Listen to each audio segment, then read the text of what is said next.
Pengamat politik menilai ada sejarah kelam antara Presiden pertama RI Soekarno dengan masyarakat Sumatera Barat. Sehingga hal tersebut membuat capres yang diusung PDIP tidak mendapat perhatian di daerah itu sejak Pilpres era reformasi. Hal ini diungkapkan oleh pengamat politik Universitas Andalas Andri Rusta pada Selasa 20 Februari 2024. Menurutnya, sejarah kelam ini terjadi saat adanya pemerintah revolusioner RI tahun 1958 di Sumbar.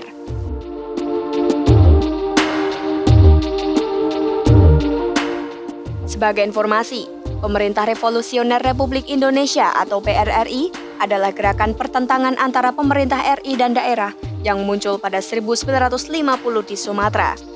PRRI muncul karena ketidakpuasan di daerah terhadap kebijakan pemerintah pusat saat itu. Perlawanan PRRI dan upaya penumpasannya diyakini menimbulkan korban hingga puluhan ribu jiwa, bahkan diyakini korban konflik PRRI itu lebih besar dari korban perang dengan Belanda di era Revolusi Nasional Indonesia.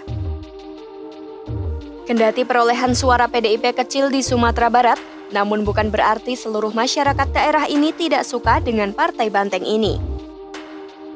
Pasalnya, masih terdapat sejumlah wilayah yang menjadi basis PDIP.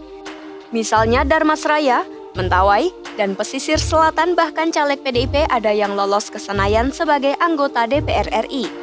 Misalnya pada 2005, calon yang diusung PDIP memenangkan Pilkada Sumbar. Kala itu, Gamawan Fauzi yang berpasangan dengan Marlis Rahman memenangkan Pilkada Sumbar setelah diusung PDIP dan PBB. Lalu, di pilkada kabupaten seperti Damasraya, Mentawai, dan pesisir selatan, jagoan PDIP bisa menang. Sementara pengamat politik UNAN lainnya, Aidinil Zetra, menilai faktor ideologis partai juga menjadikan PDIP kurang mendapat tempat di Sumbar.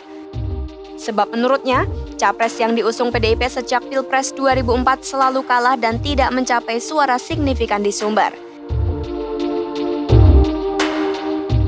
Kendati demikian, PDIP sebenarnya dapat menjadi besar di Sumbar karena memiliki potensi basis massa di daerah tertentu. Oleh karena itu, Aidinil mengatakan bahwa PDIP perlu meningkatkan ketokohan partai dan mengambil simpati masyarakat Sumbar.